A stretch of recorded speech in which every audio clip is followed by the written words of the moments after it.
come here. Do we really need a Nintendo Switch 2? Really? Well, you'd think that the obvious answer would be yes, but with the state of the gaming industry at the moment, it certainly feels like the Nintendo Switch 2 has been in the news for at least a couple of years by now. And when you consider that prior to that, there was also the Nintendo Switch Pro in the news before that, it feels like there has been speculation about a follow-up to the Nintendo Switch ever since it was first released. So the success of the Nintendo Switch, as it stands, is unprecedented. It has achieved far more than anyone could have ever predicted, which has actually ended up resulting in it having the depthiest library of any Nintendo console ever. To be honest with you, it actually has the potential to become the best-selling console, full stop. Like, it's not that far off from overtaking the PlayStation 2. So we can't talk about the Nintendo Switch 2 anymore without talking about the current state of the gaming industry, which is in an absolute shambles at the moment. We've got studio closures, publishers complaining that they're not making sufficient returns versus the amount of investment that they're putting into games.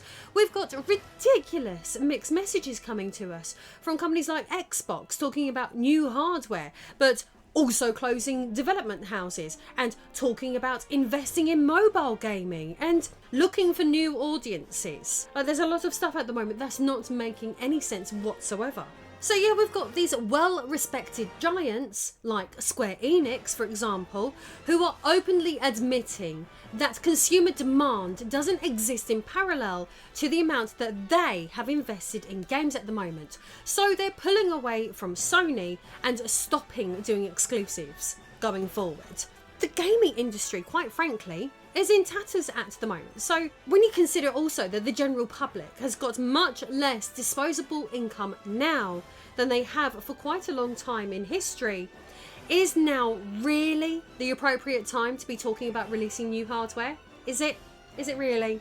Well, when it comes to Nintendo, absolutely yes. And here's why. The Nintendo Switch 2, which Nintendo has confirmed is in development, will potentially be released as soon as next year, which is a whole 10 years since the Nintendo Switch has been released. This is completely different from the nonsense that came out recently about a possible PlayStation 5 Pro, which had zero practical purpose apart from a dick measuring competition between nerds. So as great as the Nintendo Switch has always been ever since it was released, it's always had its shortcomings. Like a massive example of this is the fact that even on release it was weaker than the competition, let alone now. Like it literally cannot keep up with the Xbox Series X and the PlayStation 5. So a direct result of that is that you cannot port a lot of the modern AAA titles can't be ported over to the Nintendo Switch. It cannot run. Cannot run on the Nintendo Switch. So basically, the only games that you're getting for it at the moment are first-party Nintendo titles which have been made bespoke for the system, or indie titles. So yes, a Nintendo Switch 2 would absolutely alleviate this. And as there has been so long between the Nintendo Switch's release and the Nintendo Switch 2, there is a very genuine and very sincere demand for that hardware. People actually want it. It's been in the news cycle long enough. People really do want this. It's something for everyone to be excited about. And in fairness, Nintendo are literally like the perfect kind of company for this type of economic climate, because they've never tried, well, at least for the most part anyway, to release like high-end expensive hardware. They've always generally done the dead opposite of that. A perfect example of this would be Gunpei Yokoi's Game Boy.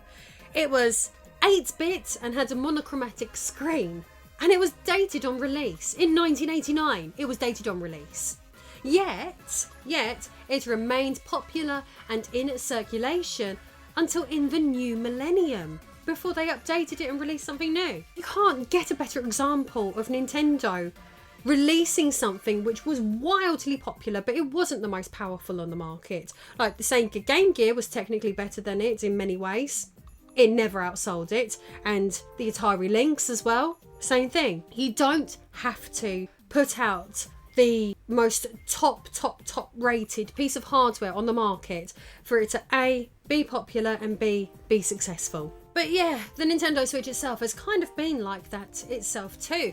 So rather than try to compete with the Xbox One and the PS4 at the time, instead they applied lateral thinking to withered technology, which is actually a term coined by Gunpei Yokoi himself. So essentially, the way that they got around it was by bringing a console experience to handheld gaming. And my god, did that work. I've always loved the Nintendo Switch. Even now, even though it's extremely dated, I still use mine almost every day.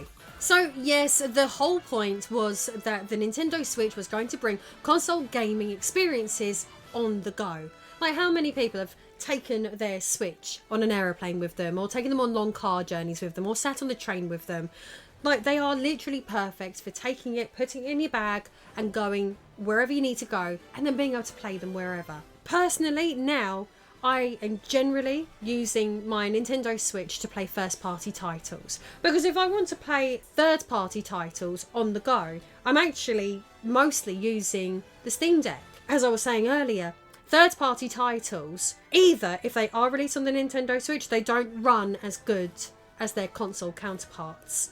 Or they're just not available on the Switch in the first place because they're too big to run on the Switch.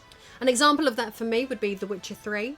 Like, I've got that on console. Specifically, I've got the PS4 version of that game. I also got it on the Nintendo Switch. I have played that game to absolute death. That is one of my most favourite games. I couldn't enjoy it nowhere near as much on the Nintendo Switch. It just didn't run as nicely as on a console. So that for me was like a really primary example of a game that I wouldn't necessarily choose now to play on the Switch. But obviously their first party titles are great because they made bespoke for the system, so that's not a problem for me. I think something that's interesting to add actually is that I feel that the Steam Deck was pretty recession proof because you buy your games on Steam and you can generally get games for pennies on Steam. So that's like a really affordable alternative to, for example, trying to buy loads and loads of PS5 games. So, do we really need a Nintendo Switch 2? Absolutely, bloody hell yeah we do. Now, the timing is absolutely perfect for it. It's brilliantly timed. I'm very happy with the timing of it. If they can make something that is just as excellent as the Steam Deck, but with all of their first party titles on it as well, that would be absolutely amazing. Also, just a request, Nintendo, just from me, if you can make it backwards compatible with Switch games too, chef's kiss. I would absolutely bloody love that. Also, quickly, while speaking of Steam, if you want to enjoy thousands and thousands of games with up to 90% off of their price, then please click on my Instant Gaming affiliate link down below in the description and in the pinned comment and enjoy thousands and thousands of games with, as I said, up to 90% off of their price. Enjoy gaming and do so affordably. Happy shopping. See you next time.